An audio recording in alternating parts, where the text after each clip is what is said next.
Je, imeshambuliwa Natanz na pamoja na base zingine za na vinu vingine vya nuclear vya Iran?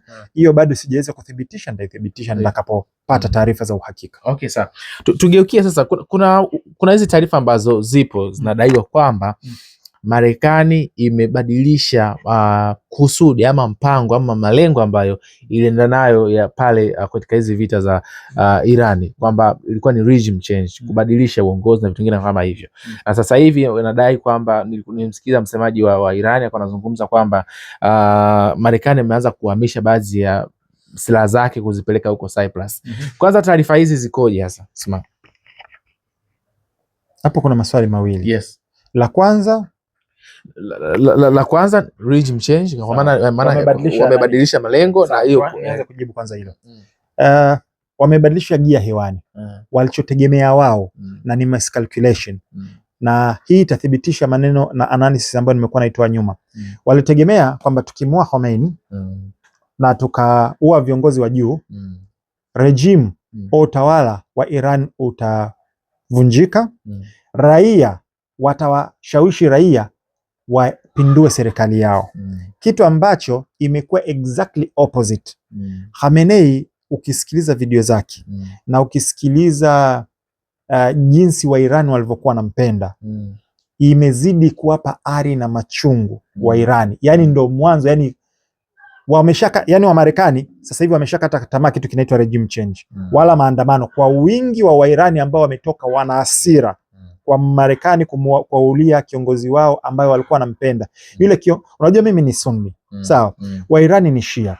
Tuna tofauti katika mambo, baadhi ya mambo mengine ni ya msingi. Lakini ukweli lazima usemwe. Jamaa alikuwa ni muungwana. Jamaa alikuwa anashirikiana na watu wengi. Ndani ya Iran hivi vitu huwezi kuvikuta ndani ya Israel. Alikuwa anatembelea Wakristo siku ya Krismasi ndani ya Iran. Ali Khamenei alikuwa anatembelea Wakristo ndani ya Krismasi ndani ya Iran. Bana, vipi hali zenu, mko salama? Anawapa pongezi, anawapa kuwaunga mkono, sawa, kwenye sherehe zao, kwa sababu Iran ni majority Sunni, Waislamu ambao ni Shia, sawa.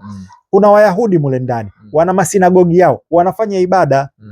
Kuna Sunni mule ndani, wapo, japokuwa ndo nasema kuna mivutano kati ya Sunni na Shia, na kuna baadhi ya sehemu ambazo kuna uadui kabisa ndani ya Irani, na pia kati ya kiitikadi kati ya Wasunni na Washia. Lakini utamsikia, mfano nitakwambia kitu, utamsikia mtu na Muislamu hatutakiwi kusapoti Khamenei au Irani kwa sababu ni Mashia. Naomba nikuulize swali. Kwa hiyo unatakiwa msapoti nani? Netanyahu ni Sunni. Kwa hiyo unatakiwa msapoti nani? Trump ni Sunni, ni Muislamu mwenzio. Misimamo yake dhidi yako wewe ambayo unasema wewe ni Sunni ikoje? Amefanya vitu vingapi dhidi ya Sunni wenzio? Kwa hiyo tuache hizi double standard. Kuna siku hadithi moja Mtume sallallahu alaihi wasallam, masahaba zake, kuna mtu ambaye alikuwa anapigana dhidi yao, dhidi ya Waislamu kwenye vita. Akawa yeye ni sahaba, amemzidi, yuko chini, anataka kumpiga panga. Yule akatoa shahada pale, ashhadu an la ilaha illa Allah, ashhadu anna Muhammadar rasulullah. Yule sahaba bado akammalizia. Taarifa zikamfikia Mtume sallallahu alaihi wasallam, alikasirika sana. Yule akasema, lakini ya Rasulullah, ametoa tu shahada ili kuepuka. Akamuuliza, umepasua kifua chake kujua alichokisema? Kwamba ni kweli alisema tu kujiepusha, au alisema kaingia kwenye Uislamu? Kila saa alikuwa anamuuliza, umempasua moyo wake, kila kutana umepasua moyo wake kujua dhamira yake ndani ikoje? Mtume sasa anasema hivi, inna ar-rajula sayamal amal min ahli an-nar hata yabqa bainahu wa baina nar shibr, kwamba mtu atafanya amali za watu wa motoni mpaka itabaki kati yake yeye na moto ni shibri, kiasi hichi. Fayamal amal ahlu janna fayadkhulu janna, atafanya matendo ya watu wa peponi akaingia peponi, sawa. Na upande wa pili pia kuna mtu anaweza akafanya matendo mengi ya watu wa peponi, ikabakia kati yake yeye na peponi na pepo shibri moja usawa huu, akafanya matendo ya watu wa motoni akaingia motoni. Sawa? Kwa hiyo sisi hatujui mwisho wa mtu. Wala sisi hatutakiwi tujaji mtu. Tutadili na tunachokiona dhahiri. Kwa hivi ni vitu ambavyo ni fitna ambazo tunatakiwa tuziangalie, na kwenye hili swala tunatakiwa tulielewe. Kwa hiyo tukirudi kwenye swali lako ambalo lilikuwa ni regime change. Sawa? Unakumbuka nimesema mara kadhaa, ile sio siasa, sio demokrasia, ile ni nchi ambayo inaongozwa kiitikadi. Kwa hiyo wameona kwamba swala la regime change limebuma, wameua viongozi na Khamenei nadhani ile kistrategia, kimkakati, Khamenei amefanya bonge moja ya move. Unajua kwa nini mpaka sasa hivi japokuwa anao uwezo huo bwana Putin hajamuua Zelensky? Nadhani hana uwezo wa kumuua Zelensky. Uwezo huo anao. Yani kama Iran ana uwezo wa kuishambulia ndani ya Tel Aviv na bezi za Marekani, Urusi ana makombora zaidi, yenye uwezo zaidi, yenye accuracy zaidi, na moja tukiongelea tu ni kama Oreshnik. Mpaka leo hajawahi kuishambulia ikulu ya Ukraine. Kwa sababu kwanza haiko kwenye swala la regime change, cha kwanza. Cha pili, sio sera yao kuua viongozi wa nchi nyingine, lakini unapoua kiongozi, hata kama kwenye nchi kuna mpasuko, unawaunganisha watu pamoja. Kwa hiyo backfire, na CIA waliipa report Pentagon kwamba kumwondoa Khamenei haitosaidia chochote, lakini kwa sababu ya viongozi wa kisiasa ambao wanapelekwa na lobby ya Israel ambayo ni AIPAC, wakaamua kufanya walichokifanya. Kwa hiyo wamekuja kugundua kwamba regime change haiwezekani. Sasa hivi wamebadilisha gia hewani, na ndo yale nilikuwa nakwambia kwamba tuko zama za mwisho, na naomba ndugu zetu wa Kristo munitolea mistari kwenye comment section ambayo inaendana na hadithi hii. Kuna hadithi ambayo inasema hivi: sayatikum sanawatul khada yukadhibu fiha sadiq wa yusaddiqu fiha alkadhib yutaman alkhain wa yukhan alamin wa yaummu bi umuri nnas arruwaybidha wa qila man hum arruwaybidha qala rajul tafa ya ummu bi umuri nnas. Mtume sasa alisema, au kama kala alayhi salatu wasalam, kwamba zinakujieni kipindi cha udanganyifu, kipindi cha hadaa. Anaaminika muongo na muongo anaaminika muongo na mkweli anaonekana ni mkweli. Kwa hiyo ni kawaida yao danganya. Walichokisema kwamba tumeenda kufanya regime change. Trump mwenyewe kawaambia kwamba Wairani hamtopata nafasi bora zaidi ya kufanya regime change. Baada ya kuona imebuma, wamebadilisha kwamba tulikuja kudestroy silaha zao, mfumo wao wa nuclear. Sawa? Huyo ndo alisema miezi 6 iliyopita kwamba wamesha destroy mfumo wao wa nuclear. Sasa watu ambao washakuwa indoctrinated, washakuwa brainwashed, chochote wanachokisikia kule wanakiamini, chochote wanaambiwa wale wamekiamini, ila wana fuse ambao wana uwezo wao wa kuweka hisia. Zima hisia, washa akili. Zima hisia, washa logic. Wakiangalia facts, wanakuja kuona hapa hivi siko, hapa hivi ni sahihi. Turudi la Marekani kupeleka baadhi ya vitu vyake Cyprus. Limezungumzwa sana na wanajeshi, wasemaji wa Iran wanazungumza kwamba tumewaona Marekani mliko kimbilia, tutawafuata kule iza mrudi hapa uwanja wa vita kiendelee kupigwa. Ina maana gani Ismail? Yani hiyo ni game on. Yani hapa naipendaga sana. Kuna nyimbo moja inasema the golden era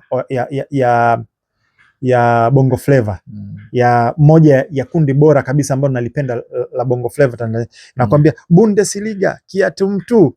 Unaifahamu hiyo nyimbo? Kwa hiyo hapa ni Bundesliga, kiatu mtu hicho. Kwa hiyo Irani, yani hapa so far, anyway nitakuja kuiongelea kwa mbele. Irani sasa hivi nimeongelea kwamba amepewa mfumo wa satellite wa China. Uwezo wake umeongezeka sana. Kinachoendelea kule kote, iwe ni targeting system, iwe ni reconnaissance, iwe ni surveillance ya Mchina, yuko anajua kila kinachoona. Anaona. Wamekimbia Middle East, wamekimbilia Cyprus. Na taarifa ambazo nimekutana nazo kwamba kuna baadhi ya maeneo ndani ya Cyprus ambazo Mwirani tayari ashazishambulia. Kwa hiyo anawaambia babu, usikimbie, rudi hapa. Njoo tukiende. Unakimbia uwanja wa ulingoni, rudi ulingoni. Kwa hiyo huko mko mlipo, yani Mwirani ni kwamba kavua white gloves zile. Nilisema kwamba hata kwenye vita vya 12 day war Irani hakutumia his best missiles. Sasa hivi kasema ngoja sasa kama mbwai na iwe mbwai. Bundesliga yani. Kwa hiyo anapiga kule na ataendelea kupiga. Marekani umekutana na nchi za Gulf zinalalamika kwamba Marekani kasepa. Kwa hiyo unachosema ni kweli, anajua kila kinachoendelea. Ndio hichi ninachosema, na hichi watu hawaelewi kwamba Mchina na Mrusi wanamsupport nani? Mwirani. Wao kuna watu ambao wamekariri, wanadhani, inabidi nirudie tena ili waelewe kwamba Mchina na Mrusi ni kama kampuni ya security. Kazi yao kuja kukulinda, na ikitokea vita waje kupigana na wewe. Sio hivyo. Kuna aina za cooperation, kuna aina ya ushirikiano. Mchina na Mrusi anakuwezesha wewe uweze kupigana mwenyewe, anakuwezesha wewe uweze kujilinda mwenyewe. Kwa hiyo kampa silaha na uwezo na reconnaissance na satellite na navigation na teknolojia EW na vitu kama hivi. Iran mpaka sasa hivi hajahitaji msaada wa nchi, anajiweza yeye mwenyewe.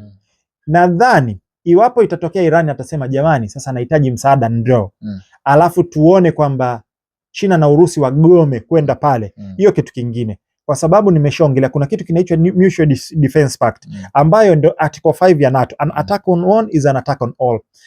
Hiyo Mutual Defense Pact anayo kati ya North Korea na Mrusi. North Korea ana nuclear. Mbona waende kumshambulia? Kwa sababu huko singizio nuclear. North Korea nazo silaha za nuclear. Nendeni mkashambulie, muone mziki. Kwa hiyo hawana Mutual Defense Pact kati ya China, Urusi, hata China na Urusi wenyewe hawana Mutual Defense Pact. Umeelewa? Kwa hiyo na ndio maana hawajaingilia Ukraine. Yes. Sawa. Lakini wana strategic military cooperations ambazo wanasaidiana. Hivyo vitu ambavyo watu wanatakiwa waelewe. Kwa hiyo capability ya Muiran yuko vizuri sana kuweza kuona. Na hivi ni vitu huwezi kuvisikia, lakini ni moja ya faida ya mashirikiano kati yake yeye na China na Mrusi. Umejibu vizuri sana Sma. Lakini kuna hili Republic na Democratic wamekuwa mara nyingi sana wanavutana sana hata kwenye hivi vita. Ukiwasikiza Democratic wengi wanamlaumu Trump kila ambacho ameenda kukifanya. Kamala Harris ametoka kuzungumza juzi na alichapisha paka andiko lake, kazungumza anachokifanya Trump ni kuingiza nchi katika vita ambavyo walikuwa hawavitaki na kuitia hasara na kuweza kupoteza wanajeshi na vitu kama hivyo. Unadhani kwa nini asilimia kubwa so far hata Republic kwa hapa ambao wana blame hii kitu, lakini Democratic wao ndo wameishikilia sana hii. Unadhani wao wangekuepo wasingefanya hiki, ama ni like kama hebu ngoja na mimi nipige kwa sababu nimepata point ya kuzungumza? Kazi ya mpinzani ni kupinga. Hata hapa kwetu mimi sije kusikia upinzani wanasema hapa kweli serikali umefanya kitu kizuri. Hapa angalau mmetujengea standard gauge rail. Hapa angalau mmetengenezea daraja la kijazi linasaidia. Umeona, mmekuja labda na mfumo fulani. Huwezi kuwasikia wakiongea hayo mambo. Wao watatafuta kwenye standard gauge rail bana kuna bolt moja iko pale bana. Au umeme una katika ndo kazi ya upinzani. Kwa hiyo hata kule upande wa upinzani kuna hilo jambo.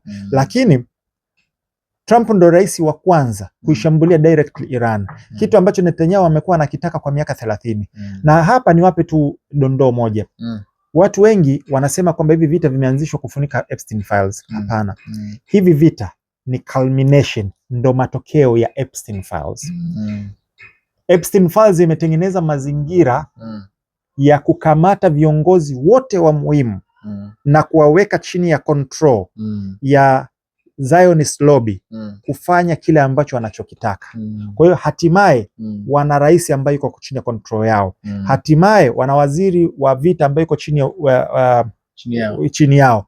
Hatimaye wanaye VP ambaye yuko chini yao. Yaani wamekamata sehemu zote ambazo ni za muhimu ambazo zimewawezesha kuilazimisha na kuingiza Marekani kwenye vita ambavyo imevunja sheria zote za kimataifa. Sisikii cha UN wakisema nywi wala nywa. Sisikii watu ambao wale wa haki za binadamu ambao wanakujaga huku wakisema chochote. Sheria za kimataifa unajua anachokifanya Iran inaruhusiwa na ni haki kwenye sheria za Umoja wa Mataifa. Nadhani ni article 57 ambayo inasema kama sio 57 ni 52. Unaruhusiwa kujibu mapigo mtu anapokushambulia. Nikuulize, Iran kashambuliwa? Alianza kushambuliwa. Kwa hiyo sasa hivi anajibu mapigo. Kutokana na kanuni za kimataifa, yuko ndani ya sheria za Umoja wa Mataifa. Lakini tumemsikia Hegseth ambaye ni waziri wa vita vya Marekani anasema sisi hatufati international order, hatufati sheria wala hatufati ethics za vita. Unajua kuna zile Geneva Convention, kuna sheria za kiungwana ambazo zinatakiwa zifuatwe kwenye vita. Wao wamesema hawafati hizo zote, hakuna cha morality, hakuna switch ya nini.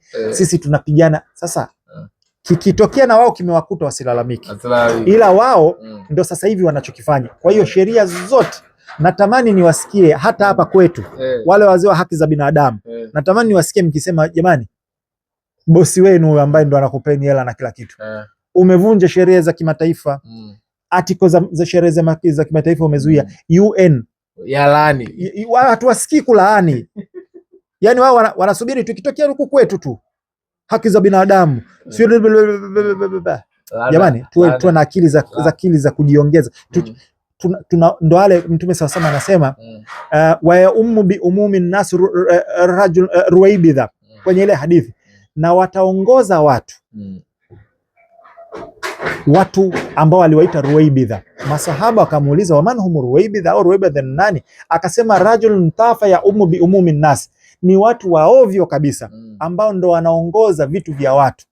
Na sasa hivi tuna viongozi kwenye mitandao ambao ni waovyo kabisa, ambao ndo wanawashika akili za watu na wanawa brainwash kiasi kwamba mimi sielewi. Kuna watu ambao wanakuambia, nishaongelea lakini bado inabidi nitolee mfano kwamba matatizo yetu twendeni kwa tunaita the Epstein class. Sawa? Kundi la wana Epstein. Kwamba matatizo yetu twende kwenye kundi la wana Epstein watutatulie sisi. Wakatusovie sisi. Sawa? Wapo ambao wanataka au the Epstein class, au kundi la Epstein ndio lije litutawale sisi. Sima, umezungumza vizuri sana, lakini kuna hili kabla sijama kwenye swali langu jingine. Unajua uchambuzi wako unanifurahisha sana wakati mwingine Sima. NATO ile na Ulaya kwa ujumla kwenye hii vita na Marekani wamekuwa ni kama kitu kimoja. Lakini this time kuna kama mpingano fulani upo. Spain wamekataa kushiriki. German pia na wenyewe wamekaa mguu kushoto mguu kulia. Ambaye yuko front ni Mwingereza tu. Hii fear hii kutoka kwa NATO na nchi zake mle ndani inatokana na nini hasa Sima? Nimesema na ninarudia na muda umetoa majibu. Marekani hajawahi kupigana na peer to peer au near peer. Hajawahi kupigana na mtu ambaye wamelingana nguvu. Sawa? Au angalau wamelingana, sio kwamba wako level moja lakini wamekaribiana. Hajawahi. Cha kwanza, Marekani hajawahi kupigana man alone, yeye kama yeye. Siku zote waga anakusanya washikaji wake. Kwa Gaddafi same thing. Kwa kumtoa Saddam alikusanya nchi 36. Afghanistan coalition hivyo. Naomba nikuulize sehemu ambayo Marekani aliingia man alone na sehemu ambazo alithubutu kuingia man alone kala kichapo. Vietnam kaenda kala kichapo, kasepa. Kaingia North South Korea kaenda kala kichapo, kakimbia kaondoka, kajifunza haingii peke yake. Kwa hiyo hata huku Irani ni nchi inapigana na nchi ambazo tunaaminishwa ni masuperpower, ambazo tumeaminishwa Marekani na Israeli, lakini wanapigana na huyu mmoja. Alafu Irani kakinukisha kambi zote zile na anawapelekea moto kule. Sawa? Sasa hizi nchi zingine zimeuona huu moto, hawautaki huu moto. Umeona? Hivi makombora yake yanaweza kafika kule kumbe ana makombora ambayo mengine hajayatoa ambayo yanaweza yakafika. Na ninaamini akihitaji ya masafa marefu yafike pale Europe. Mchina atampa, Mrusi atampa. Kwa sababu sio mbali. Mchina tayari ameshampa supersonic anti-ship missiles ambazo anazo, ndio maana nani Marekani kakimbiza zile aircraft carrier zake. Umeelewa? Yes. Kwa hiyo huu moto wanauona, huwa tutaki. Sma, unajua sasa hivi kuna hili ambalo limezungumzwa sana kwamba inawezekana ndio hicho ambacho kwa nakizungumza hapa kwamba katika labda kuwaleta wajumuishi tushambulie wote, ndio hiyo kuikusanya, pengine labda ndio hivyo, sijui, lakini wewe unaona vipi kutokana na maelezo yako? Labda ndio nicho kielewa kwamba kuna kwanza inadaiwa kule Saudi Arabia kule na Qatar, inadaiwa kwamba kuna zile ambazo tumeshuhudia, kuna malipuzi ya sehemu ambazo labda zile kwenye mafuta na kwenye nini, wanadaiwa na wamewakamata wanajeshi wa Mossad wale kitengo chao kile ambao wanajaribu kufanya hizo harakati, malipuzi yanatokea kwenye visima na kwenye nini kama hivyo. Wengine inawezekana ni propaganda ama ni taarifa za kweli, ili kwa sababu kuleta mchochezi kwamba Saudi Arabia maslahi yanaharibiwa, sasa inabidi na sisi tuanze kuishambulia Irani. Sawa. Kwanza sio propaganda, ni kweli. Na hii imeripotiwa na mtu ambaye anaheshimika na ana access zaidi yangu mimi, mtu kama Tucker Carlson. Anasema kabisa Mossad agent wamekamatwa katika nchi kama Saudi Arabia, nadhani na Bahrain na Qatar. Wakienda kuweka vilipuzi, wanataka kulipua. Sawa? Unapocheza na nyoka unategemea kitu gani? Hizi nchi za Kiarabu hata kwenye Qur'ani imewaambia wala tatakhidhu aduwakum awliyaukum innahum awliyau ba'dukum li ba'd, au kama Allah subhanahu wa ta'ala, wala msiwachukue maadui zenu kuwa washirika wenu, wao wenyewe kwa wenyewe ni washirika wao. Sawa? Sasa wewe hizi nchi za Kiarabu, Saudia, Kuwait, Qatar na wengineo, tuliona Qatar, Israeli kushambulia Qatar. Unakumbuka ile? Yes. Si ni mshirika wao, lakini bado kawashambulia. Hakuomba hata msamaha mpaka leo hii. Sawa? Hizi nchi ambazo zinazo hizi bezi na washirika hawa, mnategemea nini? Muna kambi za Mossad mule ndani, muna kambi za CIA mule ndani, muna makambi ya majeshi ya Marekani na wengineo mule ndani. Unapoishi na nyoka unategemea kitu gani? Ndio hicho sasa, anakung'ata, anakuchenchia. Wewe unaweza ukasema bana, nimemkuta huyo nyoka, ngoja nimsaidie, nimpe maji nini, babu atakung'ata tu. Kwa hiyo kutokana na moto ulivyokuwa mkali ambao unapelekewa Israeli na Marekani, wanataka kuziingiza hizi Gulf, na hii niliongelea kwamba kwenye barua ya Albert Pike Third World War inabidi zipiganishwe kati ya Zionism pamoja na Arab. Kwa kuna vita vya kidini. Ndio maana unakuta hii imekaa kidini, lakini Albert Pike kwenye barua yake ya Third World War aliweka kabisa kwamba iwe ni ya kidini, Islamism itumike. Washatumia fascism huko nyuma, washatumia communism nyuma, washatumia Wajerumani Nazism huko nyuma, na vyote vimetumika. Hiyo ya kwanza. Kwa hiyo lazima tuelewe Mossad anafanya vile ili, ndio maana unakumbuka kuna swali unauliza mwanzo, nikamwambia correction, Iran hajashambulia visima vya mafuta vya hizi nchi za Kiarabu. Unadhani hana uwezo wa kuvishambulia? Anavyo. Ikiwa kapenya air defense system za Israel na Marekani, hivyo visima kitamua tena, anaweza hata sihitaji kutumia hata ballistic missiles. Zile drones zinatosheleza kwenda yes. Kwa hiyo na kuna nchi hizi tatu tu ambazo ndo zina uwezo wa kurepair hizo visima vya mafuta. Sawa? Na itachukua takriban miaka 10 mpaka 15 kuirudisha iwe fully kwenye na Iran wenyewe alishasema sisi hatujashambulia vya mafuta. Kwa hiyo anachokifanya Israeli ni bingwa hii wa false flag. Uingereza, naomba watu ambao wanajua historia niandikeni, walilipua ndani ya Uingereza na kushambulia PLO kwenye vita vya 1967 USS Liberty. Watu waende wakasome, Irani ilishambulia meli ya kivita ya Marekani ili isingizie kwamba ni ile jeshi la Waarabu linashambulia ili kuileta Marekani iingie. Hizi zinaitwa false flag. Same thing ambayo ilifanyika 9/11, it was an inside job kwa sababu ya false flag. Irani ni bingwa false flag. No. Israeli ni bingwa false flag. ndani ya Iraq na Iran ashawaua Waisraeli wenzie ili warudi, waligoma kuhama. Kwa hiyo hii ni false flag ya kutaka kuwaingiza Wasuudia, kwa sababu wanajua nchi za Kiarabu ukishagusa tu nani zao za mafuta umewagusa mshipa wao wa moyo. Kwa hiyo wametengeneza ile kwa sababu ya kutaka kuziingiza hizi nchi, na hizi nchi zinajua, wanabaki kulaani, lakini wanajua Iran so far hatushambulii sisi. Hajashambulia visima vyetu vya mafuta, japokuwa uwezo huo anao beyond reasonable doubt. Hajashambulia HQ zetu wala military installation zetu na vitu kama hivyo. Kwa hiyo ile ni false flag, na Mungu alivyo mkubwa wamekamatwa kabla ya, na ndio hiyo ukicheza na nyoka ndio unapambana nayo. Wasuudia wenyewe na nchi zingine za Kiarabu wanalalamika, Marekani ulituahidi utatulinda, umechukua defense system zote umeenda kumlinda Muirani, Muisraeli, umetuacha sisi uchi. Yani sasa hivi asilimia kubwa ya hizi nchi za Gulf ziko uchi. Marekani kakimbiza air defense system zake, aircraft carrier zake na vitu vingine kwenda kumlinda Muisraeli kwa moto anaopelekewa, ila wao wako uchi. Wala mimi sishangai. Mnategemea kitu gani? Mmeingia kucheza na nyoka, basi cheza na sumu yake. Kwa faida ya mtazamaji, kuna taarifa ambayo imetolewa jana, nilipata, inasema kwamba Qatar na baadhi ya nchi defensive air system zao zinaendelea kuisha, yani capability ya kudumu ni ndani ya siku 3 ngapi zitaisha. Kwa hiyo kanayo hiyo sasa, endapo pakiwa uchi sitakuwaje kwa mbeleni. Na moja ya mbinu ambayo anaitumia Iran ni depletion. Anatuma makombora ambayo ni ya hali ya chini ya bei rahisi, ili watumie interceptor zao ziwe depleted. Unakutana na kombora au drone ya dola 20,000 unatumia mzinga wa dola milioni 1, mingine mpaka dola milioni 4. Sawa, vita lazima iwe ngumu hapo.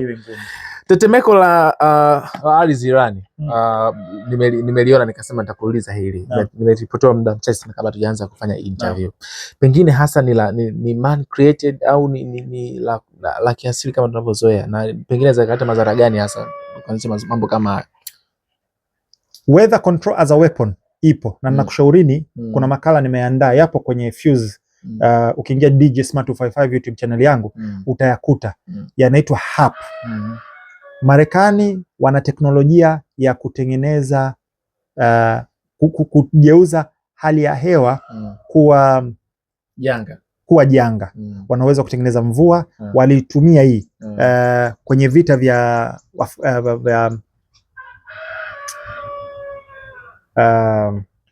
Vietnam War. Walitengeneza monsoon, yani mvua ya kutengeneza ili kuflood yale mahandaki.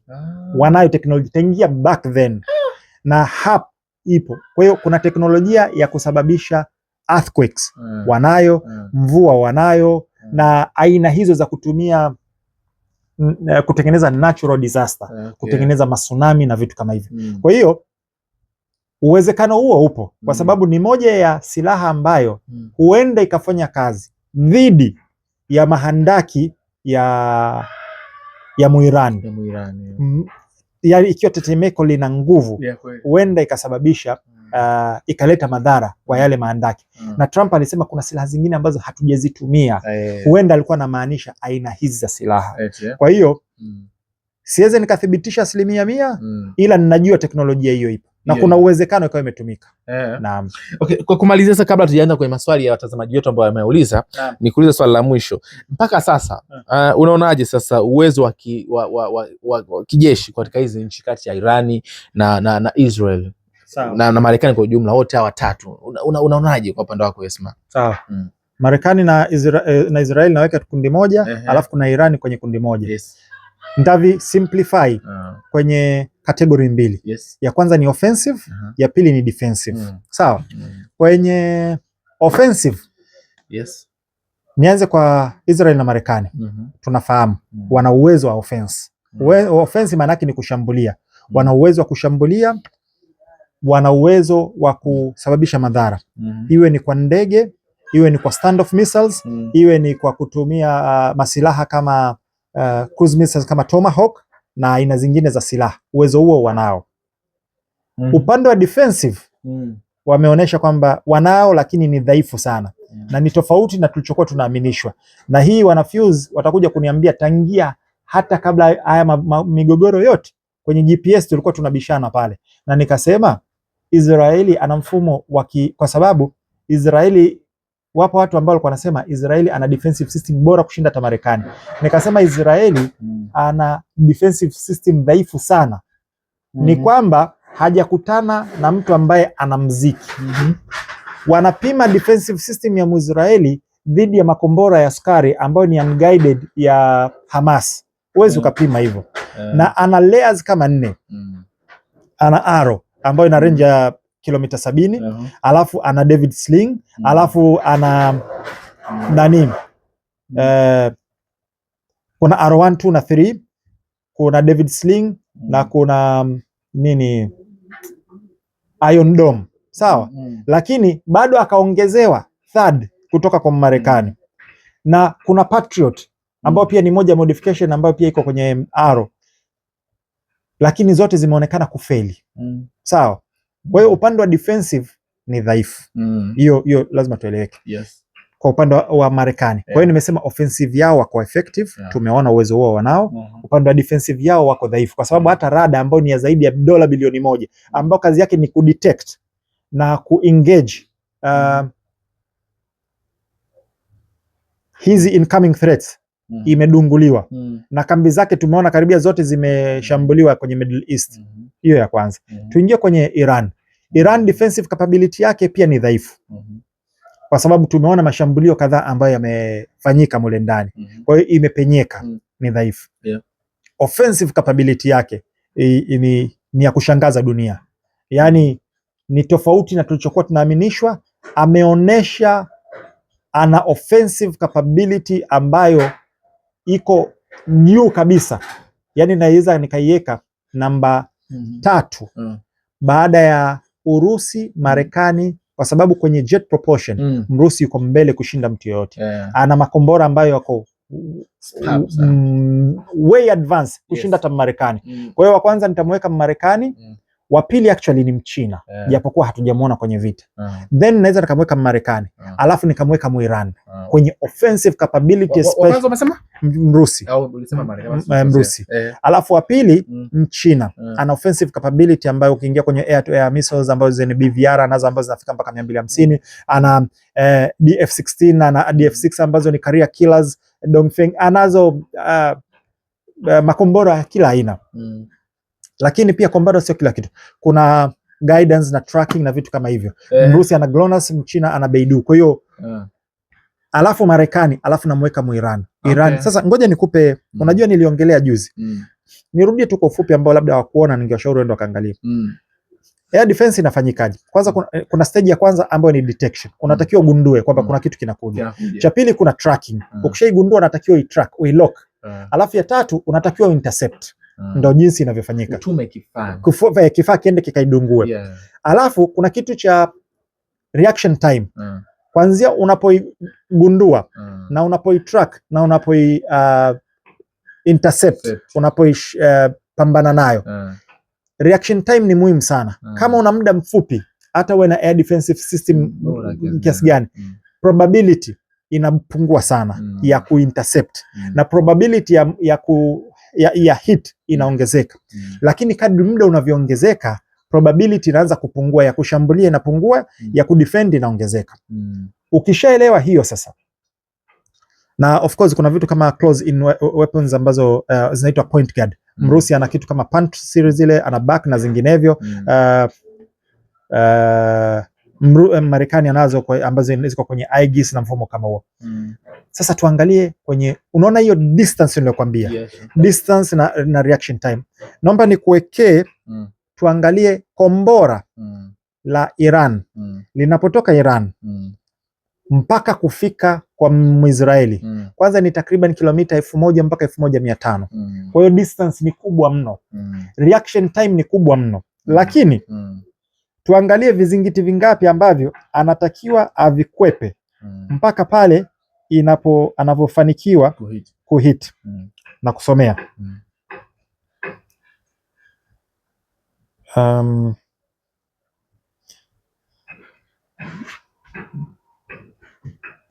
Sikiliza. Cha kwanza, kuna meli za kivita za Marekani ambazo zina Aegis Air Defense System ambazo anazo. Kuna Standard Missiles pamoja, kuna Close-in Weapon Systems. Ana layers kadhaa. Hapo hatujaongelea kuna electronic warfares na vitu kama hivyo. Hiyo ya kwanza. Kwa hiyo kuna American military ships in the Persian Gulf ya kwanza. Kuna rada ya Muisraeli ambayo kaiweka Azerbaijan, ambayo ni jirani tu ya nani? Ya Muiran. Kwa hiyo ikitoka tu ile rada ina detect. Kuna hii hapa. Kuna Israel radars ambazo ziko Turkmenistan. Achana na Azerbaijan, kuna Turkmenistan. Kuna air defense systems za Amerika ambazo ziko Iraq pale. Sawa? Na nchi zingine. Kuna air defense systems za Marekani na base ambazo ziko Syria. Inatakiwa azivuke hizo. Kuna American radars ambazo ziko Saudi Arabia ambazo zina detect pamoja na THAAD na Patriot 3. Sawa? Kuna rada ambazo ziko Qatar, kuna rada ambazo ziko Iraq, kuna rada ambazo ziko Kuwait, kuna rada ambazo ziko UAE, kuna rada ambazo ziko Bahrain, kuna rada ambazo ziko Oman. Kuna NATO rada ambazo ziko Uturuki. Kuna Jordan Air Defense System, kuna mifumo ya ulinzi Jordan. Kuna America fighter jets ambazo ziko Jordan pale, ambazo kwenye baada ya kuuawa kwa Hania walijibu, na asilimia kubwa zilikuwa shot down kwa sababu kulikuwa kuna ndege zina intercept katika anga la Jordan na kwingineko. Kwa hiyo kuna American fighter jets ambazo ziko Jordan. Kuna American fighter jets ambazo ziko katika ardhi ya Israeli. Kuna British fighter jets ambazo ziko Jordan. Kuna British fighter jets ambazo ziko Israeli. Kuna French fighter jets ambazo ziko Jordan.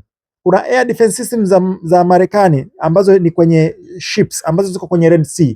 Achana kwenye Persian Gulf, sawa? Alafu kuna British bases in the region. Zote hizi anatakiwa azivuke. Bado kuna ultra modern rada ya Kimarekani ambayo ni TPY-2 rada.